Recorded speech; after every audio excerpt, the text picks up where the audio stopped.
السلام علیکم ورحمۃ اللہ وبرکاتہ۔ ماہ رمضان المبارک سے پہلے چند اہم اور ضروری باتیں جن کا ہر مسلمان مومن کو خیال رکھنا چاہیے۔ اس سے پہلے گزارش ہے کہ میرے چینل قاسمی ٹی وی 503 اس کو سبسکرائب اور لائک کریں اور اس چینل کو پروموٹ کریں۔ تو آئیے اپنے موضوع کی طرف بڑھتے ہیں کہ ہمیں رمضان شریف میں ایسا کیا کرنا چاہیے جس سے اللہ اور اس کے رسول کی ذات راضی ہو جائے۔ ہمیں ان چند باتوں کا کیسے خیال رکھنا ہوگا؟ ہمیں ان چند باتوں کا اس طرح خیال رکھنا ہوگا۔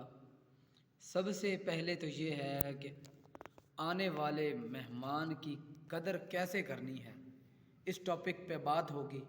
اور وہ بات یہ ہے کہ سب سے پہلے ہمیں اپنے کیے ہوئے گناہوں کی سب سے رب سے معافی مانگنی ہوگی، یعنی پہلے لوگوں سے پھر اللہ سے۔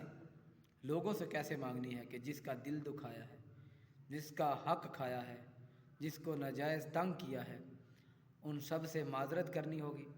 اس کے بعد اللہ پاک کی بارگاہ میں چلے جانا ہے اور وسیلہ حضور اکرم صلی اللہ علیہ وسلم کا لے کر، آپ کی ذات بابرکات کا لے کر اللہ سے معافی مانگنی ہے کہ مولا گناہ گار ہو جاتے ہیں، مجھے معاف فرمانا اور مجھے آگے گناہوں سے بچنے کی توفیق عطا فرمانا۔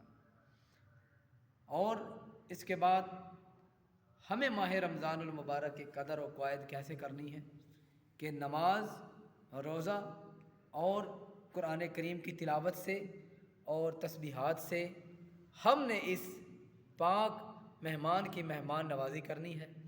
اس کے بعد یتیموں کے سر پہ ہاتھ، غریبوں کے گھر میں اگر کوئی بندہ مخیر حضرات ہیں تو انہیں چاہیے کہ اللہ کو راضی کرنے کے لیے غریبوں کے گھر میں راشن تقسیم کریں۔ ان کے جن کا چولہا ٹھنڈا ہے، جن کے گھر میں کھانا نہیں ہوتا، تو وہ آپ کے دیے میں سے جب کھانا کھائیں گے، روزہ رکھیں گے، تو ماہ رمضان المبارک بھی راضی ہوگا اور اللہ پاک کی ذات بھی راضی ہوگی۔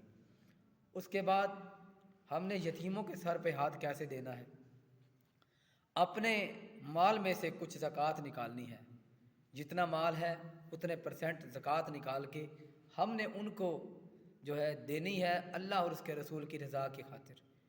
اس کے بعد فطرہ جو ہے، فطرانہ روزے کا فدیہ، وہ بھی غرباء اور یتاماء اور مساکین میں ہم نے دینا ہے، اور دینا وہاں پہ ہے جہاں پہ حق بنتا ہے، اللہ تبارک و تعالیٰ کی رضا کی خاطر اور رسول اللہ صلی اللہ علیہ وسلم کی رضا کی خاطر۔ اس کے بعد ہم نے ان عورتوں کا، ان ماؤں بہنوں کا خیال رکھنا ہے جو غریب ہیں، جن کے سروں پہ سایہ نہیں۔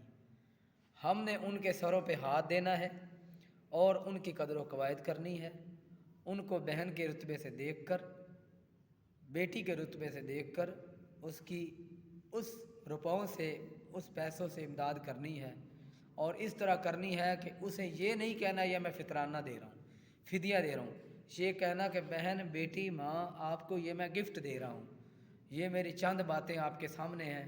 اللہ تبارک و تعالیٰ کی بارگاہ میں التجا ہے کہ اللہ پاک آپ کا اور میرا حامی و ناصر ہو۔ ماہ رمضان المبارک آنے والا ہے، اس کی اللہ پاک مجھے بھی اور آپ کو بھی قدر کرنے کی توفیق عطا فرمائے۔ آمین آمین، وما توفیقی الا باللہ۔